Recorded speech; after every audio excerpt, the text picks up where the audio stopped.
Hello, everyone, and very good morning to all of you. So, today's webinar is about how a beginner or someone who's starting this preparation or may not have done appropriately until now, how one should approach modern Indian history. And for various phases, I'll talk about that. My name is Nimish Kapoor. I'm a faculty of modern Indian history with UPSCprep.com. So, in this session today, I'll be talking about how to start the preparation and what are the prerequisites, how to break it down, and we'll be doing some hands-on approach also just to get a feeler of okay, this is the way I need to do it. So let's begin. Now, if there are any questions related to the particular thing which I'm discussing, make use of the chat window. If there's a question which is in general, we'll have a detailed discussion at the end of the session. Okay, so it'll be a very interactive sort of a session where I'll be talking about step by step. Like, as an absolute beginner, you might not have any idea as of now what is modern Indian history, how many marks in prelims, mains, what kind of approach is required, how to go about it. Everything will be discussed. Okay, so let's begin with this session. So first of all, let me, before I jump into, let me talk about me. So I'm a faculty of modern Indian history, ethics ethics and integrity GS4, and internal security at UPSCprep.com. Okay. Now, uh, originally, so I'm an ex CSF assistant commandant with over 5 years of experience. Was All India rank 6 in CAPF 2013. Now I have over 6 years of experience as an educator and mentor. And modern Indian history is something I'm fascinated about. It's not what I've graduated in. I'm an engineer by profession, but I'm a history geek, especially modern Indian history. For last 5 years, I'm teaching this subject, and I've gone into around 70 to 80 books on this because I just love this subject. Now, also the idea of this session is how also you can create interest in this subject, which is very factual in nature, which is one of the biggest issue which most of you face, isn't it? Right? Okay, it's just mere facts we have to cram, and it's very difficult to create interest in the subject. We'll also be talking about that. So, uh, so as I said, I'm an assistant commandant within CISF. Now, these are the courses UPSC Essential 28 and 27. They are running with one-on-one mentorship where I am also the mentor, where you can discuss your issues one-on-one with me, along with, of course, the subjects I teach in the live classes. More on that, but later I'll discuss. What is modern Indian history? Now, ancient, medieval, modern, but what is modern Indian history? Now, many of you confuse modern Indian history is freedom struggle. It's if you do freedom struggle, modern Indian history is taken care of. It is not just freedom struggle, okay? It's not just freedom struggle.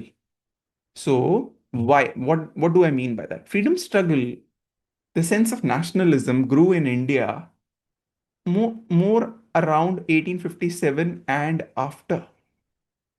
This is the period where you see the sense of what the nationalism grew, the idea of belonging to a nation. And usually this is what most of you interpret, that this is where 1857 and later is what is important for us. I do understand this is important, but this is not modern Indian history. It's not just it. So it is from advent of Europeans, that is nearly around 1500. We can start with Portuguese to the Indian independence. So you have 1500 to 1947 period. Now many of you might say that there's an overlap of later medieval, yes. But later medieval, we are looking at different aspects. The Indian empires declining, growing parallel across India. And early modern period overlap is what? The advent of Europeans and the rise of regional states also. So this is something which, usually what is most ignored area in modern Indian history is from 1500 to 1857. Just imagine 250 years of history, many of you might not even do, just thinking that it is not important. But I tell you, there are a lot of questions. I'll talk about that. So modern Indian history is a period of arriving of Europeans, be it Portuguese, then English, Dutch, Danes, French into India. How each of these consolidated as a trading company and one as an empire through East India Company, the English East India Company. How that rule ended in 1857 and the Crown Rule started. And thereafter, during the Crown Rule, how the nationalism grew and it resulted in a freedom movement. That is the modern Indian history. Now, another confusion would be, sir, what about post 1947? Post 1947 is considered as post independence consolidation, which is explicitly given as a part of your main syllabus, explicitly, but is implicit in your pre syllabus. I'll talk about the syllabus. Okay. Let's talk about prelim syllabus. And where does modern Indian history lie in it? Okay, this is general studies paper 1, 200 marks. And this is not a qualifying paper, means the paper 2 is you have to score 60 one third of mark, but this is where the entire cutoff is based on. So this is the most important part, as you all know, prelims. And in this, modern history lies in history of India and Indian national movement. Now you might say, sir, history of India is all encompassing. Yes, I agree with that. History of India means ancient. History of India means medieval. History of India means art and culture. And history of India also means modern. So, modern. Plus, Indian national movement is separately given. This is where 1857 onwards. History of India also means post independence consolidation. Okay. Now, what we are interested in is modern and 1857 onwards. Now, you might like to know that, sir, if it is mentioned like this, how many questions on an average is asked in history, and how many of that is the modern history, right? Now, that is the next thing we are going to go into. 2025, year 2025, last year prelims paper. Okay, last year prelims paper. Total 17 questions are total history questions. 17. That is 17%. Now, 17% of what? See the topics. This. Out of all this, 17 are just and just history. Something which is static in nature. Something which is not very fluid. If you have good command on it, 17 questions correct means 34 marks correct. And 34 marks, what is the cutoff? Around 92. So you just can understand the importance of history. And in that, more than 50% of history was just the modern history, modern Indian history. Of course, there was a trend when there was, in 24, 23, questions decreased. Yes, I agree. But most part of, you see, there's a trend for a couple of years together. History is, what I see is, it'll always remain between 5 to 9 questions. Modern Indian history will always reap you rich dividend.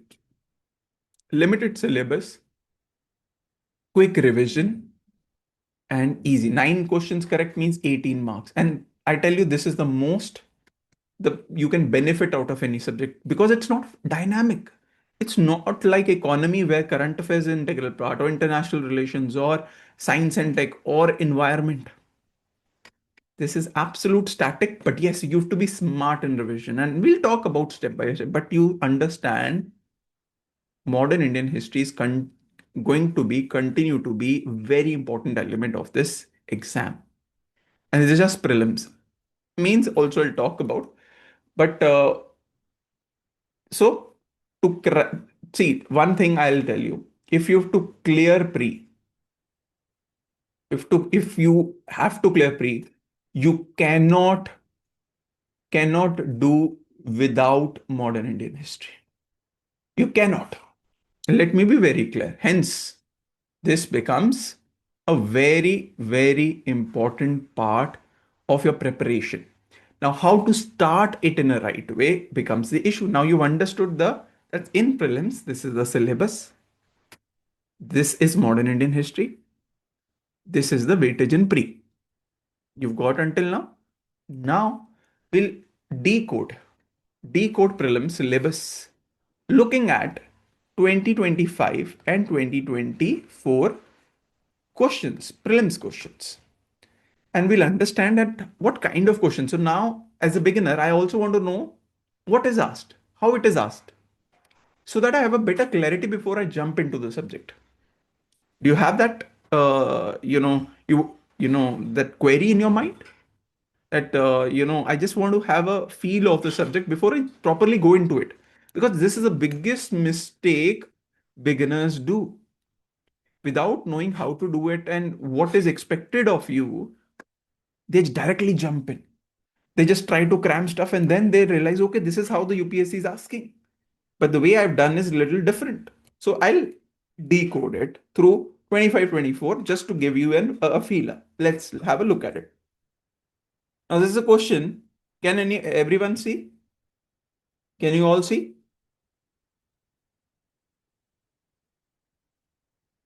Yeah, okay, great. Now, consider the following statements about Raja Ram Mohan Roy. Now, Raja Ram Mohan Roy. Now, when I talk about him, you think of what? Socio-religious reforms. And this social-religious reforms is before 1857. It's not a part of national movement. Okay, Indian national movement, not a part of it, but very important part of uh, so he possessed great love and respect for. So just talking about, it's a very natural statement. Yes, he possessed great love and respect for traditional philosophical systems of East. He was not against it. He respected that. He desired his countrymen to accept the rational. Rational is the basic part of what social religious reforms and scientific approach and the principle of human dignity. Very, very easy question where both are correct. It's not about discussing the PYQ. It's about the understanding of how UPSC is asking it. A personality, important personality in India's history, particularly in social religious reform, and his contribution. Easy question. Another question now, a mass movement. Consider the following subjects with regard to non-cooperation program. Subjects. Now, this question is a little unclear. I'll talk about boycott of law courts and foreign cloth. So, which of these, so before we go into these parts in detail, let's understand what is being asked. How many of the above were parts of non-cooperation program? Non-cooperation program 1920 to 22. Mass movement. Mass movements are important. Just this non-cooperation movement, you have three questions. Three questions in just 2025. So, I'm just talking about, of course, this. So you'll get a feeler of what is being asked, how it is being asked. So consider the following statements for non-cooperation movement and how many of the above were parts of the non-cooperation movement. Yes, there was boycott of law courts and foreign law. It was a part. Observance of strict non-violence. The question is little vague. The objective was laid that yes, there has to be observance of strict non-violence, but was it the part of the non-cooperation movement? No. Strict non-violence could not be ensured. Hence, this becomes incorrect. Retention of titles and honors without using them. Retention, giving up titles. So this is wrong. And establishment of panchayats for settling dispute is correct. Answer is only two. This is how you start looking. Means, see, at this stage, I do not expect you to know because you're just a beginner, but just giving you an idea of we've seen social religious reforms. And now we are looking at non-cooperation, a mass movement. So just the expense of things happening, again a non-cooperation movement. The Congress declared the attainment of Swaraj by all legitimate and peaceful means to be its objective, correct? Again, see 1922, 22, very, very important. Just if there's one topic, one single topic, 3 to 4 questions just from one small topic, non-cooperation movement was asked. Just imagine in an entire paper. It was implemented in stages with civil disobedience and non-payment of taxes, correct. So both again are correct. Now, personalities are important. Personalities and important ones. Among the top always is mostly you've seen a lot of questions on Mahatma Gandhi. Sedition has become my religion was the famous statement given by Gandhiji at time of. So the answer was the launch of Quit India movement. Right. Who provided legal defense to the people arrested in the, again this is related to what, non-cooperation. Chauri Chaura incident is known as where violence took place in Gorakhpur district in Chauri Chaura village, which led to Mahatma Gandhi ending non-cooperation movement. And what you see is, now this is a difficult question, I understand. But once you start going into history, you'll start understanding personalities. For you, it won't be just facts. The way, usually I discuss, I create paint a picture and a storyline so you understand personalities behind it. So Chidaranjan Das, usually you'll associate with someone who's a lawyer practicing in Calcutta High Court. Okay, Saifuddin Kichlu, you always know him from the perspective of Rowlatt Satyagraha in Amritsar. Muhammad Ali Jinnah practicing in Bombay High Court, a Gujarati practicing in Bombay High Court. But Madan Mohan Malviya is where practicing in Allahabad High Court. So just common sense, the Chauri Chaura Gorakhpur is in, at that time there was no Supreme Court. So usually the cases would go, a High Court, lawyer practicing in that court would fight. So logical deduction. It's difficult to logically deduce right now, but once you have that interest and you start understanding the dynamics of, okay, the timeline, the history, it becomes, even the common sense will come to play and you'll be able to understand that this is the right answer. Subsequent to which one of the following events Gandhiji was consistently opposed untouchability and appealed for its eradication from all spheres of decided to include upliftment of Harijans in his political and social program. One of the things which I strongly push students is that whenever you do history, and in my classes also, every class I do, is active recall through timeline method. Active recall through timeline. So, for example, so if you're not cramming stuff, but just seeing how things are unfolding over a period of time, you will be aware. Now the question is subsequent to which one of the following. So I just need to know at what time all these things happened. So this Harijan campaign was 1933. So I need to see which is the after which event it happened. Okay. Pune Pact 1932 between Dr. Ambedkar and Mahatma Gandhi. Gandhi Irwin Pact, Delhi Pact 1931. In classes, we'll also do it, but also otherwise, when you do history in timeline, if you are aware, it's easy, very easy to do. Arrest of Congress leadership at the time of Quit India movement 1942 and promulgation of Government of India Act 1935 is 1935. Okay. It's a very logical thing. After which one? After Pune Pact, after 1932, 1933 happened.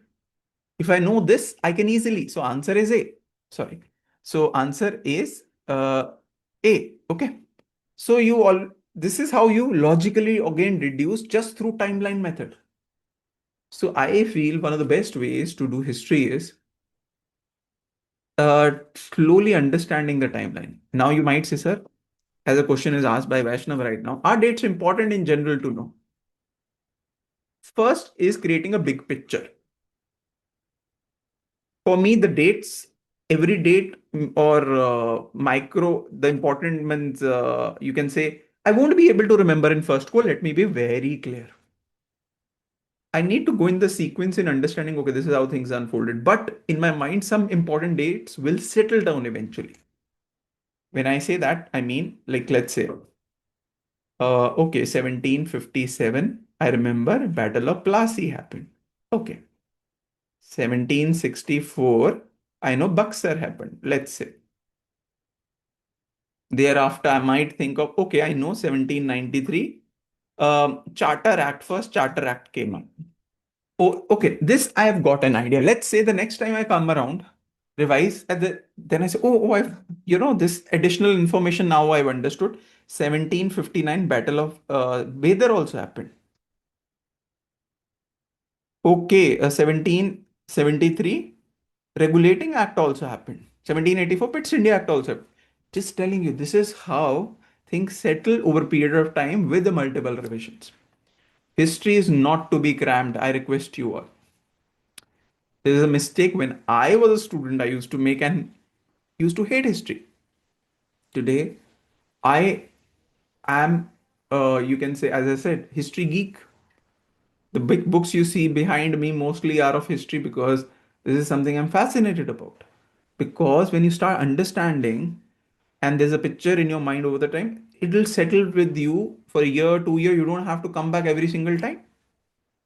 It will stay with you. But if you cram, you do everything, cram a book today, 2 months down the line, you will not remember anything.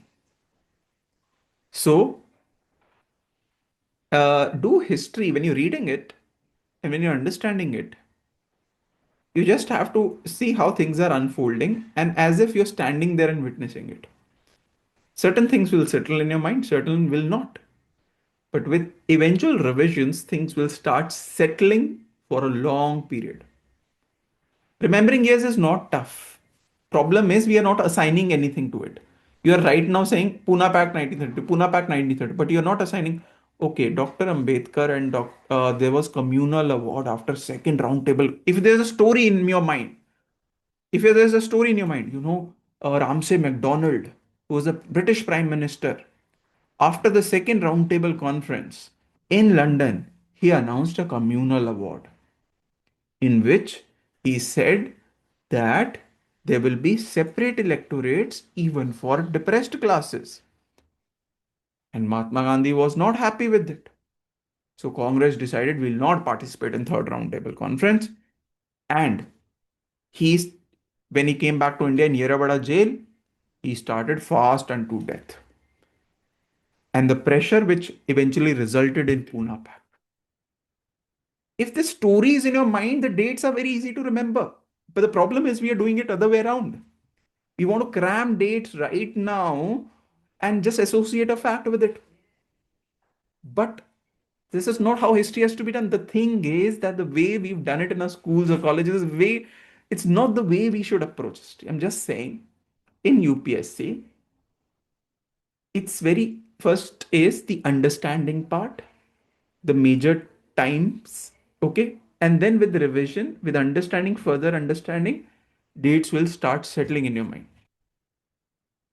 So don't focus on cramming. Again, I'm saying, for example, for you, I always say, history is not about people.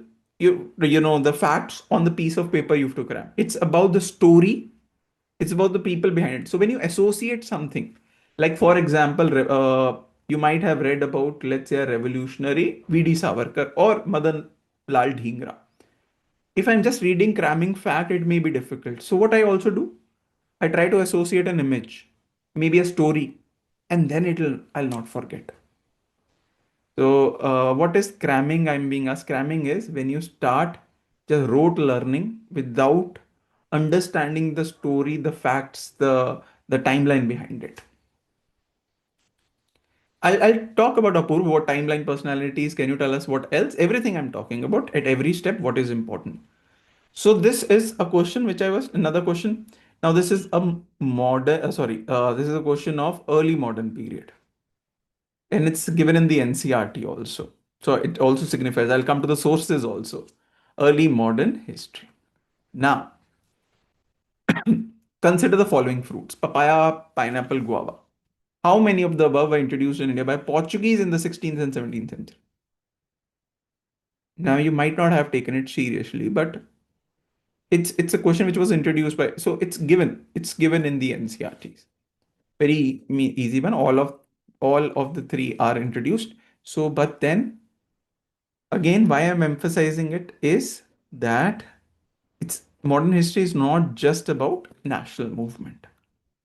Again, a socio-religious reforms question. It's a easy question for people, especially in South, can understand, but it's a very easy question. Who among the following was the founder of self-respect movement? The answer is A. Periyar. Now, this again, you might think it's a very factual, fact-based question. We have to cram it.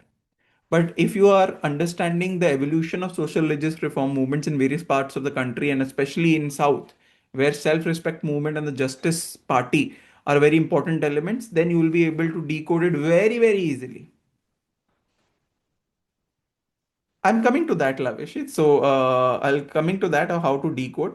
So I'm just giving you an idea. So this is again, questions on this late medieval period or early modern history period. And again, this is a with reference to revenue collection by Cornwallis. This is a question based in 1793 about uh, the and plus Rayotwadi settlement, which is the revenue collection under British.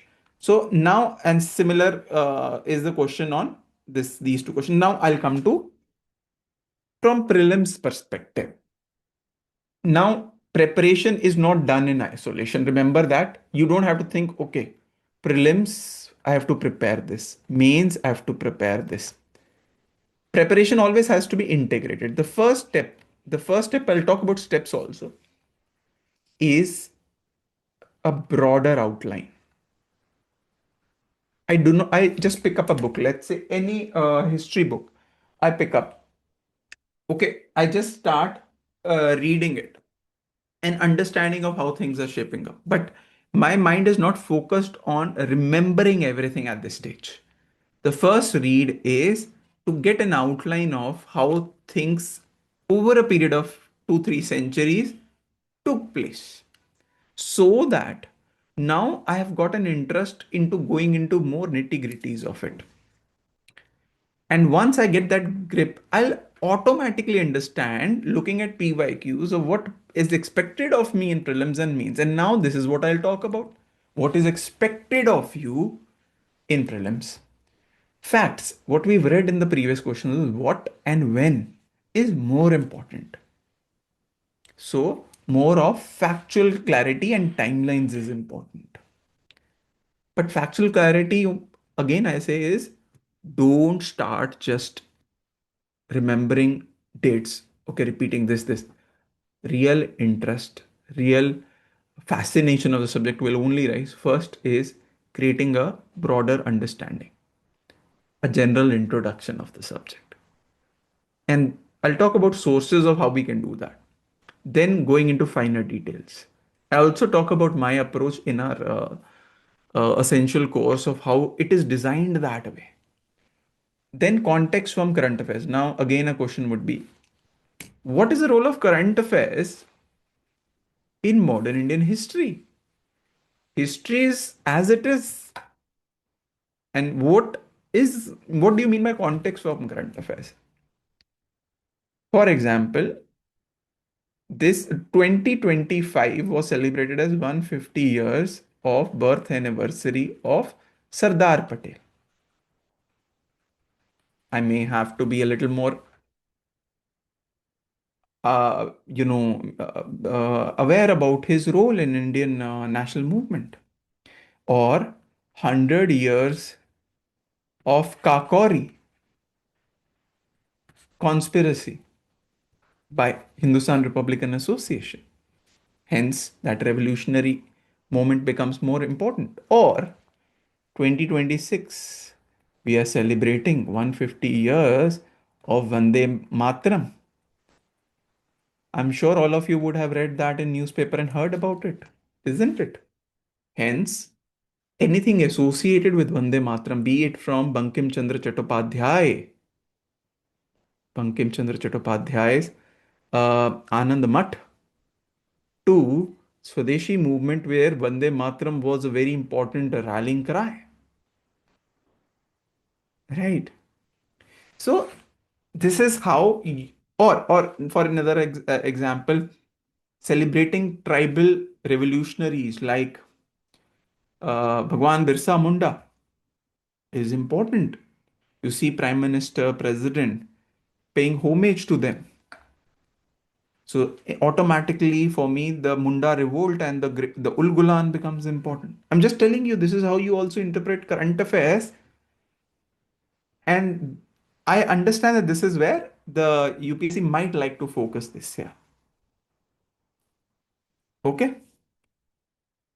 So from prelims perspective, factual understanding is important. Yes, I agree. But with 2 to 3 revisions, you'll feel that grip on the subject. In one go, it might be difficult, but that is not the objective. You have time. Now, you have time to revise it 3 to 4 times, and I tell you, 3 to 4 revisions with interest can only be done if there is fascination for subject. And that is where a question was being asked by Vasudha. How did you get fascinated when you were hating it? Because I was looking at the subject from the perspective of I have to rote learn, cram it. But when I picked up a book and just thought, okay, I'll just read and understand, I started getting some questions in my mind. Why this happened and how it is influencing the politics today, the issues today. Then I picked up another book and I got a different perspective. So over the period of time when I started reading books, I started enjoying it. I started looking history from various vantage points. And I saw that it is so interesting. But the problem is those who are teaching us is not teaching it the right way. And that is where I realized. So I spent a lot of over a decade I've spent in reading history, and now 5 years I've been teaching modern Indian history. I just feel that the way if it is taught right, creating a story, characters, timeline in your mind, you'll never get bored. And plus your grip. And I tell you, I get a lot of emails and text about how the perception of history has changed and how it has become their strength. So this is about history for prelims. Now let's look at what is the role of modern Indian history in mains.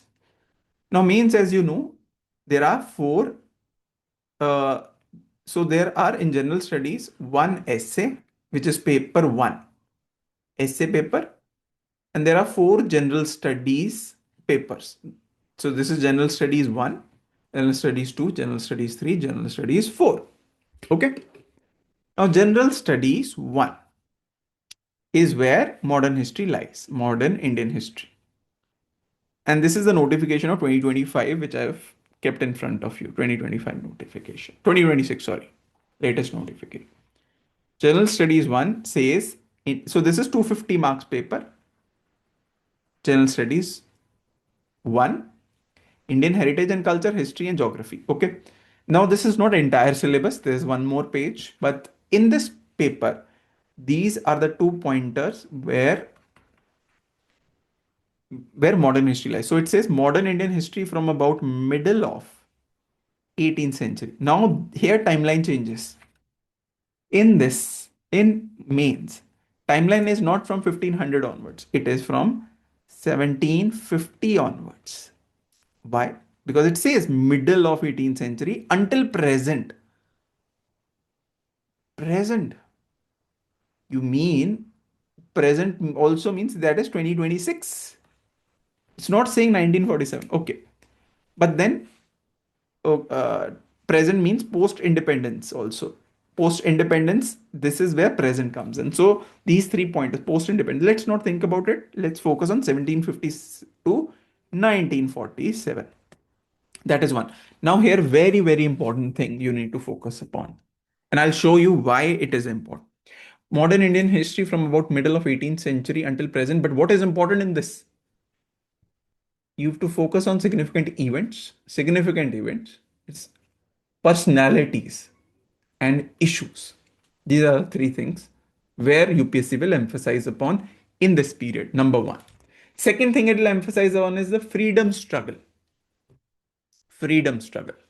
As I said, and this freedom struggle is 1857 to 1947. And what in this freedom struggle? Various stages of freedom struggle. Now, stages like early rise of nationalism, to formation of Congress, to moderate phase, to extremist phase, to revolutionary movement, to mass movements, phases, stages, and important contributors, again, personalities, contributors and contributions from different parts of the country.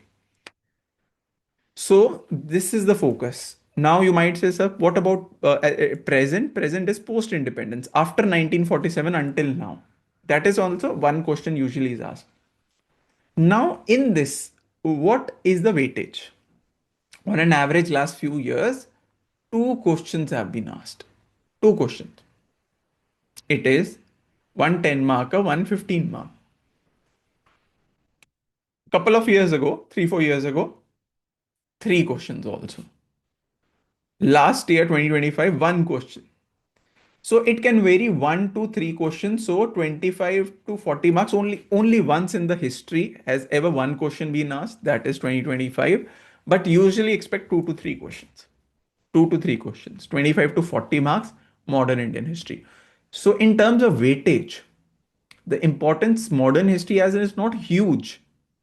Not huge from mains perspective. But the thing is, that is why until your prelims, the foundation you lay out in the subject is good enough to carry you into mains. But again, how to approach from mains perspective, I'll talk about that. There's a repetition of important topics. I'll talk about that. And emergence of comparative trends. Means what is comparative trends? I'll just show you through 25 and 24 questions. Personalities. Remember I said personalities in this events, issues, stages. Let's look at how it is asked. Now it's a personality, very, very important. There was this movie released on Jyotiba Phule. You would have heard in Marathi and Hindi also, 2025. Uh, and it was released, a movie on Mahatma Jyotiba Phule. Current context, a question asked about a personality. Mahatma Jyotirao Phule's writings and efforts of social reforms touched issues of almost all subaltern classes, means the ones who are suppressed or one who are, you can say, on the lower strata. This is 2025 question. Personality. Now, this can only be done when you have done 3-4 readings of history and start understanding the characters properly. 2024 question, what were the events? Now the question was events, remember? Important various stages. So here events also. Now let's see. What were the events that led to, so there was personality, events that led to quit India movement. Again, a mass movement. 2024 question again. How far was the Industrial Revolution in England responsible for the decline of handicrafts and cottage industries in India? Now timeline here, middle of 17th century. So you see 1770s or 80s onwards, the industrial revolution in England starts and its impact. It's basically the issue. It leads to deindustrialization in India, and how? That is the question. And this deindustrialization is very important part of modern history because that is what shows the economic critique of colonialism in India, that how it drains India of its own wealth. Okay, so it's an important issue. So what I'm trying to say is this can only be attempted if at the first stage I have a very thorough understanding of history, not just mere facts. You might not find outrightly that facts too, but then when I've read history 3 to 4 times, when I've got a timeline in my mind, I've got a story in my mind and understanding characters in my mind, how it, so I can easily quickly talk about the impact in multiple time, like from 1770s to 1850, and may connect Charter Act of 1813 and the economic critique by Dadabhai Naoroji, etc. That can only happen once I have got that grip on the subject. And that grip in the first go by cramming, you never can. This grip in the subject can only be done with understanding the subject. And that understanding will lead to a spark of interest, which will eventually result in the fire of knowing things better. And this is how ideally preparation for UPSC, in fact, for all subjects in UPSC, should be done. Because that is how you can sustain over a period of 1 to 2 years for this preparation. If interest is there.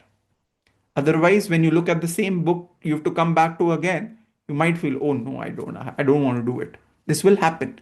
But if interest is there, you would be excited. Oh yes, and now I'll have different perspective.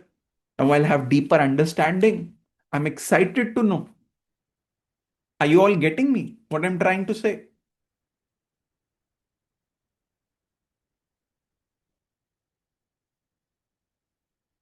Right. And that is where, step by step, uh, I'll talk about now the approach also. So in modern history, why is more important? What was in pre? It was what and when. What and when. And by default, the next step of this understanding a subject is why. The analytical part. Analytical. For example, how industrial revolution led to India's deindustrialization. That is analytical. What about the role of Mahatma Jyotiba Phule and his writings that particularly, helped or understanding and improving lives of subaltern classes? It's analytical. That is by default. By default, when you revise a subject, the eventual step is the analytical part. Any of you've started reading newspaper? I expect all of you started reading newspaper, right? So let's say that you've started reading newspaper today. You are reading facts. So right now it is what? Okay, in Iran today this has happened. The elections are going to happen in Kerala, Tamil Nadu, this date, right? That is the first step. What, when? But once you read, let's say on Iran issue regularly, that automatically you'll start having an opinion because you're reading opinions also in the editorial page. So 2 to 3 months down the line, you will be in a position of having an opinion. That is what analytical is. That is why it is happening. You can tell. And this is how every subject evolution happens. Not from day one. When I would like to read history, I would like to have a broader understanding of how things unfolded. Then I'll come back to it and maybe more micro understanding. Third time when I come back to it, I understand how it resulted into that. Because now I feel that I have grip on the subject. It happens. This is how the entire UPSC journey has to be. This is what UPSC, if you want to look at, or government, what they are wanting in a civil servant, read a document, the front page of Mission Karma Yogi. Who is an ideal civil servant? Ideal civil servant. One who is creative, one who is, means all the traits are given. There are around 12 to 14 traits. Read that and you'll understand that analytical is a prerequisite to it. Watsal is saying reading the books again and again will help us in developing deeper understanding of the subject, and then only will be able to understand questions and solve them. Absolutely. For example, you would have had session on polity also. There's a book recommendation, Lakshmikant, everyone will tell you, Lakshmikant, right? I tell you that I read that book 13, 14 times over. And for that sake, even any other book, modern history, multiple books I read. Every time I come back to the same thing, but I look at things differently. I feel I didn't see it this way earlier. And that will happen with you. That is the beauty of this preparation. And this out of this preparation, irrespective of the result, you will come out as a person who's very who's by default become analytical, opinionated, and understand things from multiple dimensions. So again and again, I'm focusing on that. I do not expect you to read 5, 7 books. I expect you to read 1 to 2 books. One, I say, including NCRT maybe, to just when you reread again and again, your perspectives will become deeper, understanding will become better, analytical skills will significantly improve. Why is more important in modern history for mains? Wider and in-depth understanding is required. So even if you remember facts, but the question is not asking about facts, is about your understanding of how do you see it. So that understanding is very important, wider and in-depth understanding. More focus on subjective understanding than objective factual. An ability to relate between different times and compare functioning of various leaders. Now, different times. So a question has been asked, comparative analysis, Subhash Chandra Bose and Mahatma Gandhi. Question on contributions of similar question in past, Mahatma Gandhi and Rabindranath Tagore. So it is not that I'll get questions in sequence. There is comparative analysis also. Two leaders or 50 years, how things unfolded, broader timeline. That can only happen with more analytical understanding. Now, this is what you are expected to start. Levels of preparation for modern Indian history. Level 1, if you're starting today, this should be your starting point. Foundation is broad outline of the subject, but from where? Now, this broad outline, when I say what do you mean by broad outline, sir, it means please build your basic understanding. I do not expect you to know everything, but how things are unfolding, major events, and broader timeline, chronology, broader chronology, and key events. That's it. So NCRTs is the key here. Now you might ask, sir, all NCRTs, what NCRTs? I'll talk about that sources, which specific NCRT you can begin with. And again, now question would be, do we have to remember the NCRTs? No, read it properly once, maybe revise it once more. That's it. That's it. Two readings, good enough. And then the next step is the basics building. The basics building. How? In-depth study over foundation. Now you've got a foundation, broader understanding of timeline. Now through a standard source other than NCRT, which is more detailed. Now again, I'll talk about this standard source, only one standard source per person. My recommendation is NCRT 1 to 2 time plus standard source only one. I'll talk about that. I'll show you examples or options, and then we can talk about it. Only one, but this is what we have to do multiple times thereafter. Your understanding will be so enriched. So this basics building is where when I go into more deeper understanding, develop through understanding of all topics, causes and effects, making notes if necessary. But in my session, I provide you the notes. Okay.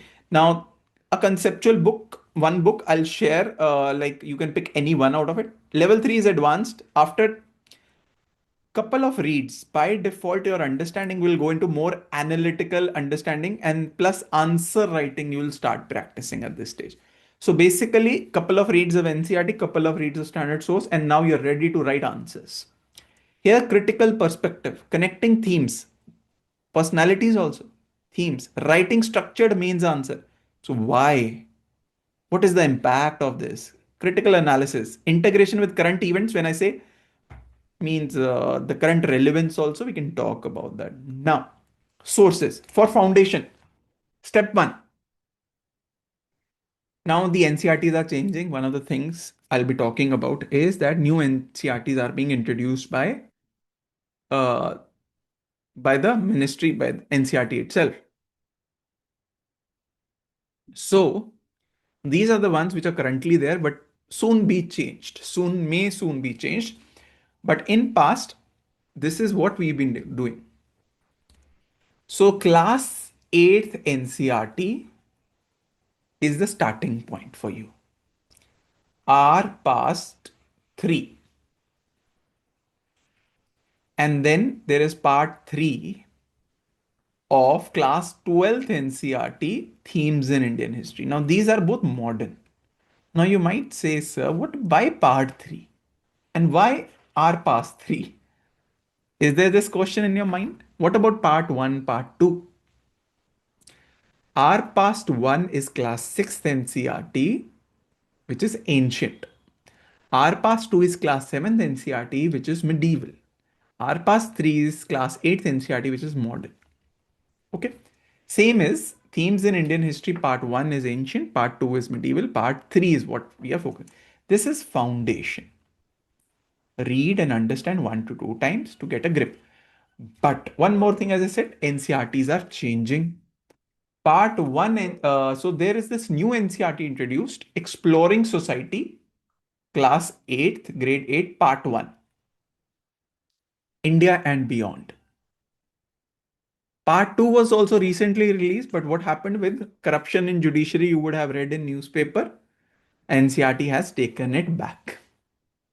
The chapter of corruption in judiciary, you would have read in newspaper, right? You would have heard about it. And so as of now, this has been introduced, but not entirely replaced. So we might also go into this topic theme B in this, which is a note on history's darker periods, especially the chapter 3 and 4. That's it. The rise of Marathas, it's again, rise of Marathas is more medieval period, but the colonial era is a very, very vast period. This topic, this chapter 4 specifically, colonial era in India, is one which I might would like to go into. In my NCRT classes, I'll be taking up that for sure. Okay, this is foundation. Chapter 4 alone. Chapter 4 alone, and plus these two, NCRT is the foundation. Not very thick, very, very thin. So I'll just show it to you. So just a second. Yeah. So you'll find something like, okay, very thin, not it's part 3. And then similarly, you have I have multiple, but just it's kept somewhere here. So this is the foundation.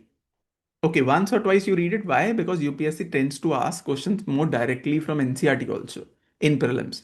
That is why. So that is the recommendation I'll give you for foundation 1 to 2 reads. You'll get a broader idea of. Now, after this is the basic and advanced, only one book. Pick any one. So if you are part of essential course, or if you are, want some modern Indian history notes by UPSC Prep, prepared by me from 1500 to 1947, a book is being released end of next month. By us, by me, the book is going to be released. That is one option. Or Spectrum Modern India by Rajiv Ahir. Now, the problem with Spectrum is, one of the big problems with Spectrum is that it keeps on becoming bulkier every year. Uh, Again, I cannot see Spectrum around me, but again, it is kept somewhere here. So when I started reading Spectrum, I'm talking about 2014. It was a 400-page book. And in this book, you'll not find any image, zero images. So when there are no images, it becomes very less interactive. Hence, to create interest becomes difficult. To create interest becomes difficult. You want to associate an event with an image, or personality with an image. That way it stays in your mind. We are unable to see you, sir. Can you all see me? Uh, can you all see me? Yes. So if you are unable to see me, please check your system. There might be an issue at your end, okay? Because everyone else can see. So what I'm trying to focus is that Spectrum problem with this is it's a very exhaustive. Today it is, 2014, 400 pages. Today, guess how many pages? Latest edition, 1000 pages. Now, every new thing comes up in a exam, they try to add that fact in the book. Yeah, 975 pages, as Siddhi is saying, is what nearly 1000 pages book. So the book I'll be coming out will be around 350 to 400 pages, again covering every single aspect. Or there are books like Modern India by Bipin Chandra. This is also the old NCRT. So this is something like this. Modern India. It's a good book, very good to read. The thing problem is that the national movement is not broadly covered. National movement is limited, means it's not exhaustively covered the way I would like to. Some people also say, sir, can we read India's Struggle for Independence book by Bipin Chandra? Again, the problem is it's more of a novel kind rather than a proper book. There's another book which people say, sir, can we read Plassey to Partition? I say that it is not an easy book to begin with. It's a book which you would like to read after 5, 6 readings of some other book, but hence I don't recommend as a beginner at all. So, beginner number one as a beginner, NCRT 1 to 2 times. Two, any standard source, but one book. That's it. That's it. Yes. Siddhi says a spectrum begins with the advent of Europeans, whereas Bipin Chandra with decline of Mughals. It's not a problem. It's not a problem. But again, I say that there. If you're reading something like 230 pages and 1000 pages, of course there'll be a difference, right? But in my classes to my books, everything from 1500 to 1947 in detail is covered. But yeah, my history notes in classes would be given simultaneously, but the book will be out next month. Proper book will be out next month. So how can we contact you for the guidance? I'll share my email ID at the end of the session today. You can reach out to me on email. If you're part of the course essential, of course, you can have a one-on-one mentorship, like face to face with me, where I'll be clearing one-on-one doubts, right? Is it enough to cover the entire syllabus from my book? Yes. Now, this is how I'm just telling you our approach of classes, and these are the classes which are starting next month. 13 means it started already. Polity classes foundation. Yes, yesterday was the first class, but this next month my classes where I'll be covering modern Indian history NCRTs, same books which I've told you. In the 6 sessions, these are the dates. Step by step, everything decoding in PPT plus notes will be provided so that you can just read the NCRT and just go through my PPT or the notes and then it will be clear. Plus, every session has 10 to 15 live MCQs where you participate in the MCQs and so that it helps you in keep on revising or what you've done on a regular basis. So this is one. Okay, the foundation phase. The next phase is so I'll just giving you an example. In this foundation phase, this is I'm just showing you an example of how I you know teach classes. So this is class 8th NCRT chapter 2 from trade to territory. The company power establishes. This is just showing you how I cover. So what you see in front of you, 100 years change in fortunes. So this is a chapter in which I've tried to decode and simplify for you. 1707, Aurangzeb dies. And this is a period, over a period of time where later Mughals, there is a weakening of them. So the central control of Mughals starts declining and their area of influence start getting restricted eventually to Delhi itself, even where the Marathas or other powers have influence. So later Mughals and weakening of Mughals start 1707 onwards. Inder is asking, sir, attending lectures are more preferred or reading the standard books? Now, whose lecture for? I'll tell you. Let's say you're reading a book, but that fascination is not being created. The interest is not being created. It becomes difficult for you to create that attention and deeper understanding of a subject on your own. Lecture is to simplify that, create that entire picture and understanding that oh, I'm now I have a picture in my mind. Now let me read, and then you feel that yes, now I'm understanding it properly. This is how why lectures are there. Lecture is not to, okay, this is spoon feeding you, do this, everything is done. Lecture is, I'll explain you everything, certainly. But now you go and read your book, everything will be clear. Of course, PPT will be there, which will be, or notes will be there, which will be help you for quick revision. This is how everything is designed.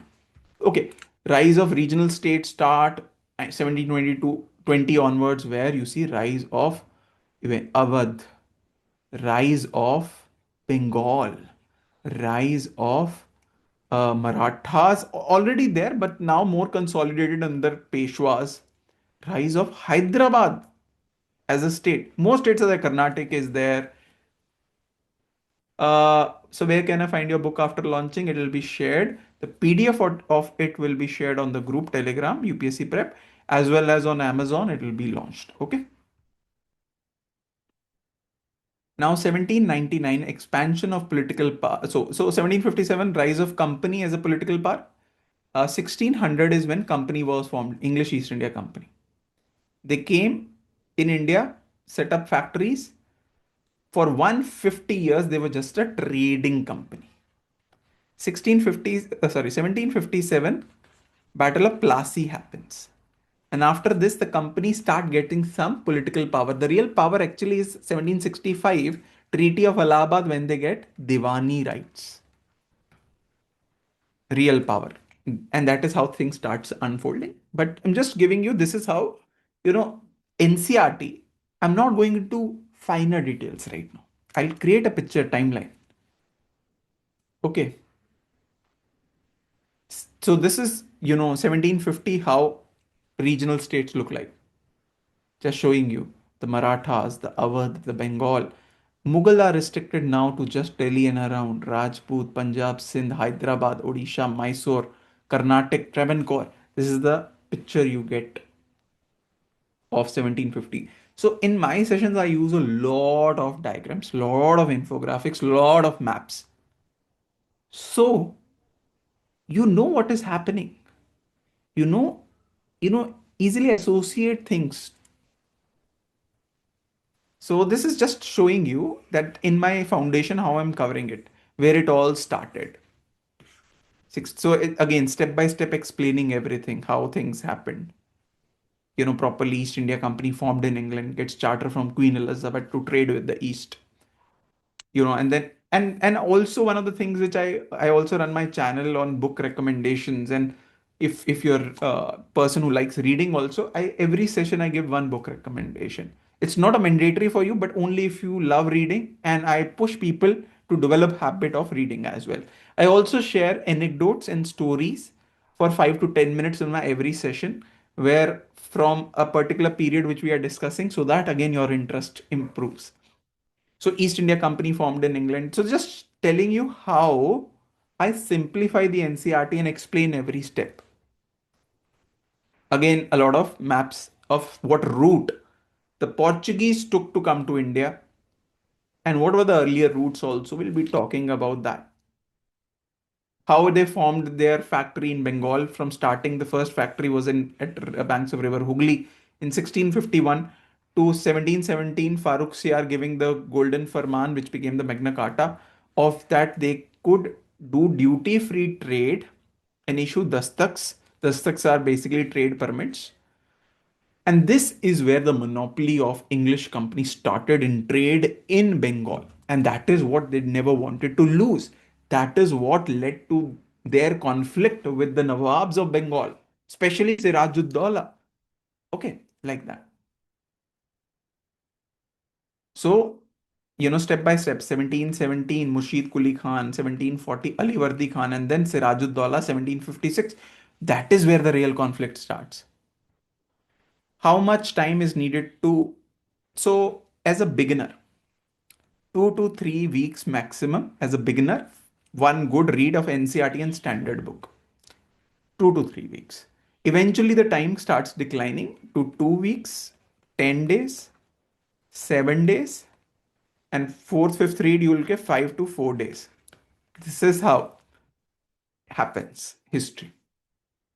First read 2 to 3 weeks, then eventually second 2 weeks, then 10 days, 7 days, 4 to 5 days. Sir, I started with Bipin Chandra Old NCERT. It's fine. If you just read that, not an issue. But I would recommend, again, after reading this, you can just go back to NCERTs also, the other ones I've recommended. Okay, now, English, East India Company, Bengal, again, just this is, I'm just giving you a glimpse of how I cover in the foundation phase. Now, in the basics phase. In the basics phase, I'll be having 14 lectures, 2 hours each, starting June, where topic wise I've told you what I'll be discussing: advent of Europeans, decline of Mughal, rise of regional, consolidation of British power, policies of British to next India, and evolution of civil services and constitution development. Then, civil and tribal uprisings, revolt of 1857, governor generals and social religious reforms, development of press and education, rise of modern nationalism, national movement, emergence of Gandhi. Everything properly I'll be covering. Now, in every subsequent session, I also have, as I said, 10 to 15 practice MCQs. Every session, I also do active recall and, of course, the coverage. Okay. So, and every 6, 7 lectures, again, and broader active recall.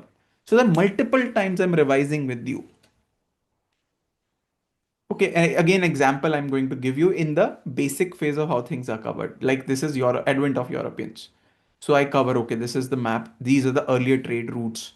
So these were the one was the land route, two was the separate routes. And then how Portuguese and Spain were trying to find alternate route to India, and how around the Cape of Good Hope eventually at Calicut, Vasco da Gama reached 1498. So like that, I properly explain and why it was needed, the need for new trade routes to India, because there was already monopoly of Arabs and Venetians are Italian. They had trade monopoly. Turkish hostility, the Ottomans, the Turkish were hostile to trade. They were also looting to open direct trade relations with the East. Like for example, like the Western European didn't have direct access to India. So they had to pay levy taxes to the Venetians, Arabs eventually to get whatever from India, because India was a huge trading power at that time. So Treaty of Tordesillas explaining how division of territories was done between Spain and Portuguese on who would be looking at which area, means trying to find routes to India. So this was Spain and this was Portuguese, explaining that. So, and then I go into Portuguese explaining step by step what brought them here, arrival of Vasco da Gama, and then, eventually through timeline, just laying down entire everything for you. There'll be a lot of infographics also. This is just a demo, but there'll be much more as well. Okay, got it? the, the reading, okay. Now, advanced phase. This is another phase where I'll take up 9 modern history lectures. Now, this is where every session I'll have a live answer writing session. Every session, 2 to 3 questions. Every session I'll also be taking previous, means in this there'll be live answer writing sessions also, but also previous year questions discussions. Plus looking at history now from a more analytical perspective. I'll just give you an example again. Like this is the analysis, socioeconomic and cultural conditions. Why British could penetrate India, just laying out that economy, this was the situation, agriculture, trade, this was the situation. Like this way, socioeconomic and cultural conditions in 18th century. So this way entirely, right? So just giving you a layout. So what in this, this is what I've shown you is an example of how you can also do it. Again, reiterating, foundation is very important in this subject. That will help you to go into the more basics and advanced phase more easily. Don't focus again on cramming stuff. Please don't. Understanding broader picture is important. Things will gradually settle. Don't panic. When I say gradually settle, in your mind, don't panic. I'll tell you till today, sometimes I'm not able to explicitly remember. But as soon as I see a question from my subconscious to my conscious, I suddenly get, okay, I remember I read this. And suddenly it comes to my mind. This will also happen. See, remember one thing, UPSC exam is way different than your college exam. In college exam, you have a limited chapters of a book. Okay. Limited chapters of the book. Very limited. You try to cram in next day you have exam and you want to just, you know, whatever you cram in that. Now, UPSC, if you're studying today for 27, you have 14 months. 14 months. For God's sake, first attempt problem, then 26 months. So is it the right strategy that I cram? And a month or two later, when you come back to where you feel, okay, have you ever read also this? You might not even remember. So that is why I'm focusing on how to start this subject, how to go into this subject.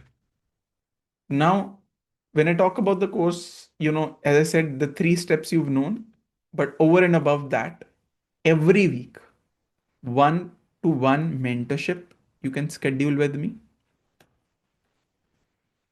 Sir, I have this doubt in the subject. Sir, I have strategy doubt. Sir, can you tell me that I'm unable to focus? I'm unable to stay motivated. Yes. This is the part essential. I'll be one of the mentors. So the faculty is the mentor here. All the senior faculties of this course will be the mentors. Okay. And you can choose your mentor. Like, okay, I'm happy with, like a student say that I know sir knows my performance until now, how I am doing. So I want that one mentor only. Yes, you can fix that mentor and have regular sessions with them, help you to guide throughout. Of course, the lectures are there, live lectures are there, but then over and above mentorship, there's tests. I'll also be reviewing that. You can share your in mentorship that this is how I'm doing, how I can further improve everything. And yesterday, first foundation lecture was taken. So yesterday, it's just started. So those who are preparing for 27 can take this. Those who are looking at 28 can take this.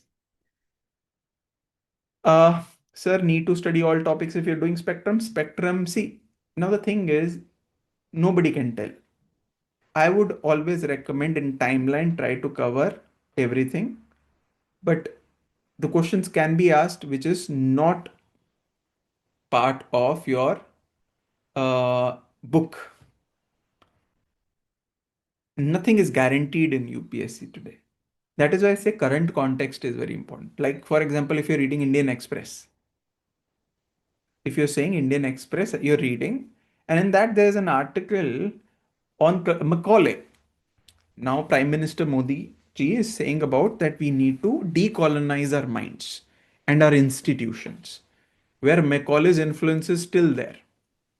Now, a question may an article in Indian Express which you read a more finer details about Macaulay's minutes, downward filtration theory, means like that everything.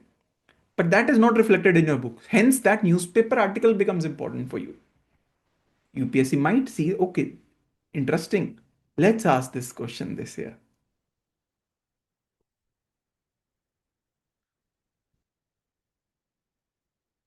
Okay, sure, Kritika, that can be done. That will be done for sure.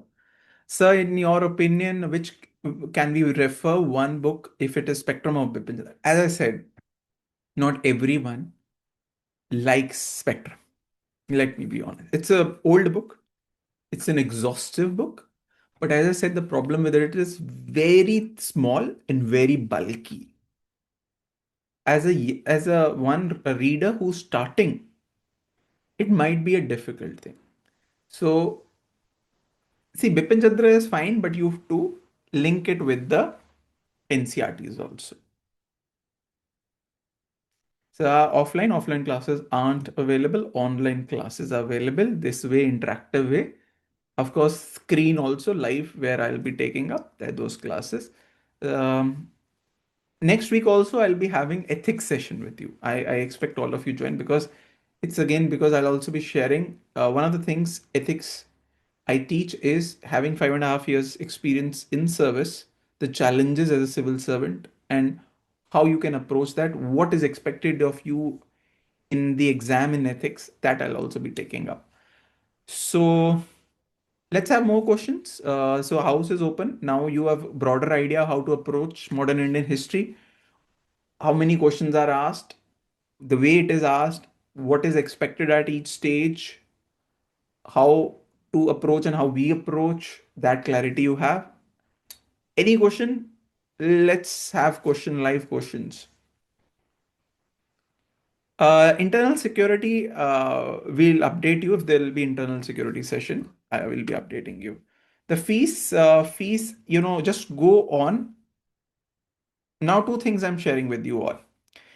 Please go and see the fees of these courses dot upscprep.com. All the details you'll get there about both the courses, everything. Even there is offer going on. Second thing, my email ID. My email ID. Nimish dot Kapoor @ UPSCprep.com. You can reach out to me. I'll reply you within as soon as I can. Separately, it may not be possible. So from the Dhurandhar movie, any questions will come. Now, this is a very funny question. In fact, I predict this year a lot of questions from defense, be it from indigenous technologies being developed. Questions you can expect. I feel air defense systems about development of, uh, as I said, Indian defense systems across. That is what. Yeah, I also have launched 500 important topics for prelims.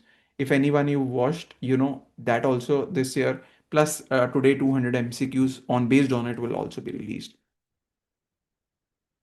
Let's see more questions.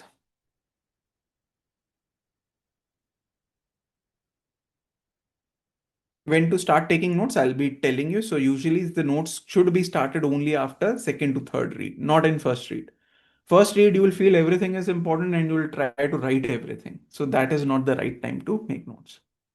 Will there be polity session? Already has been taken. If you can just go and see, polity session has been taken. Book list, I've already told you and shared in this session what is the book list for modern Indian history. In PDF format, it may not be possible. You just go. NCRTs are easily available, even Bipin Chandra. You might find Spectrum, it is difficult, only 2019-20 edition. So I'll not recommend, to be shared here. You can go on Google and search for that. Could you please give a little idea about answer writing, like what should we include and what not? Now, this is the biggest problem. You start thinking of structure before writing answer.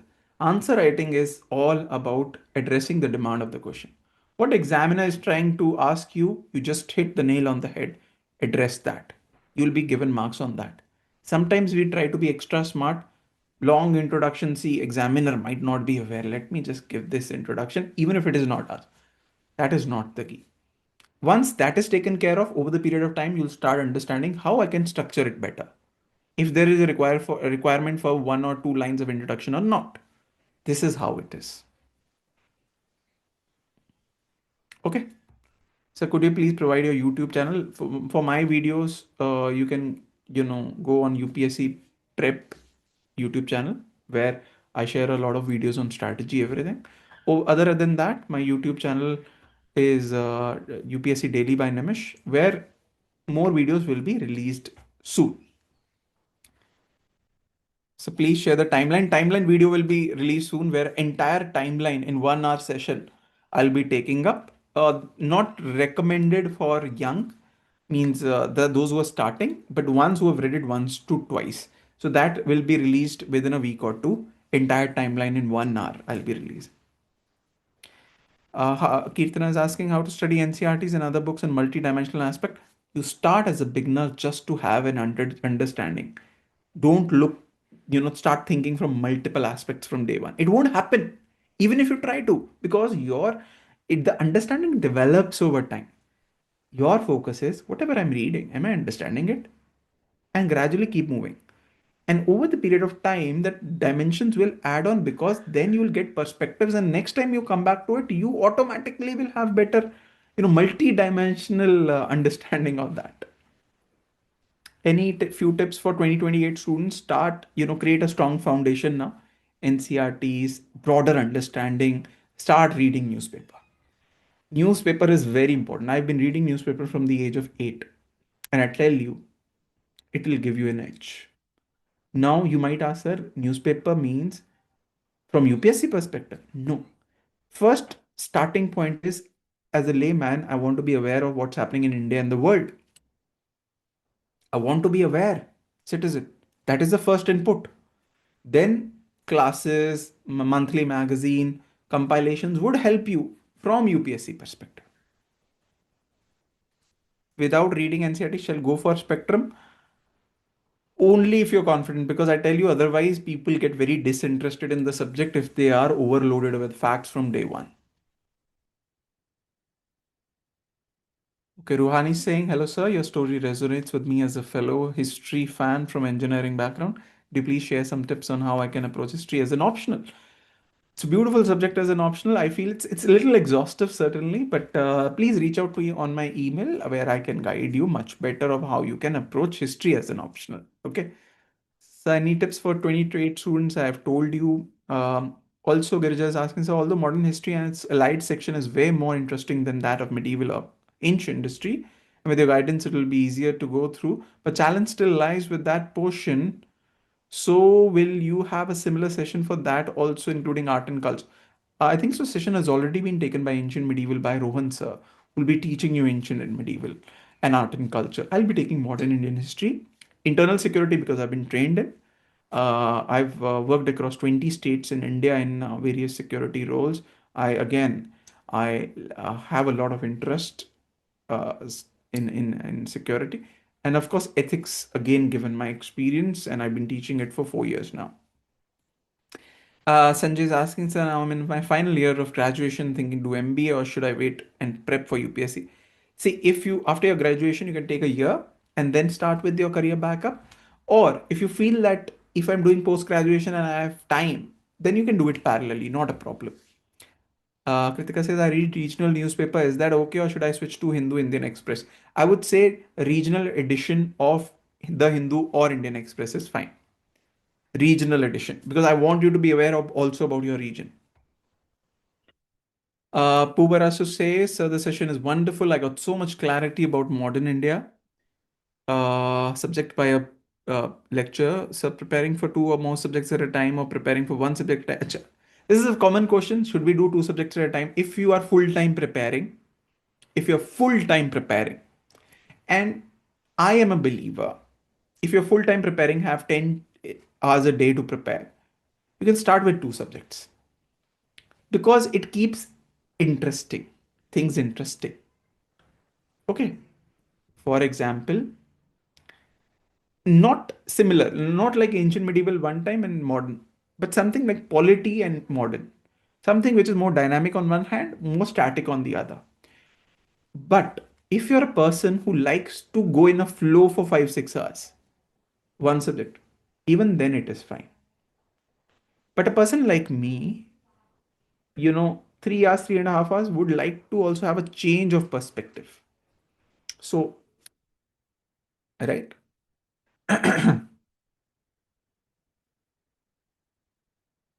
Yes, that would suffice, Vasudha. How many months should I allocate for completing NCRTs and standard books, and when should I? Now, again, as I said, 2 weeks to 3 weeks, first read including NCRTs and standard source. Then thereafter, 2 weeks maximum into second read of the standard source. Then eventually, every single time, your time should reduce by 20%. Okay.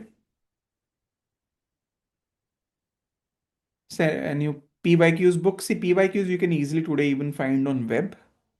As such book, there are many books, Disha publication, etc. You can pick up that as well. So how should we approach other subjects? Other subjects experts will take up in my mentorship session one-on-one. Then I can certainly guide. But today I believe it will not be appropriate to talk about other subjects.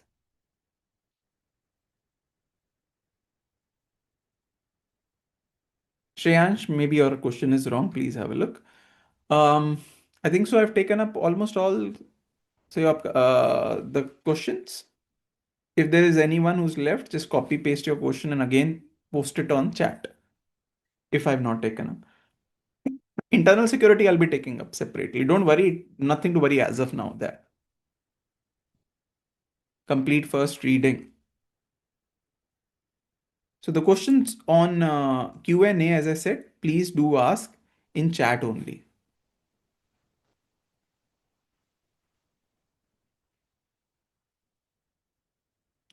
Okay, great.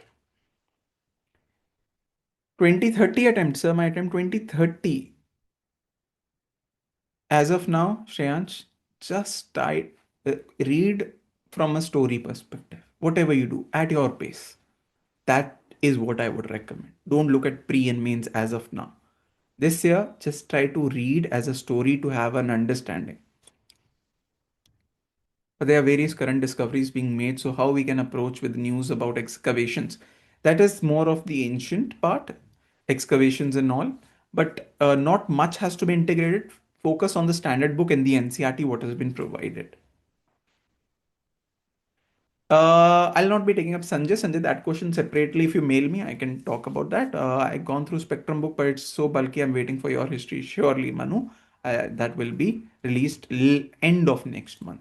So I'm a full-time aspirant. I also wanted to start two subjects together because I have a class too. Then one subject at a time, Vijaya. Okay. So when is the modern history book? Again, end of next month. More excited for your modern history session. Chelsea, okay, I'm glad. See, I tell you, you're going to enjoy history with me, and very, beautifully we'll be laying out step by step how things are unfolding so that it does not become a burden for you. Right then, I've taken up most of the questions. Thank you once again, and my wishes are with you. I hope to see many of you in my class. And my wishes again with each one of you, and with this session a little clarity you got, but more clarity you'll get once you dive into the subject. But a request, let's not make this subject a burden but fun to read. If you just know the right way to do it, the way I've guided you, just take up that. Again, thank you so much. It was great talking to all of you. And yes, the recording will be provided for today's session. Yes. Right. Thank you and have a very nice day. I'll see you very soon, all of you. Thank you.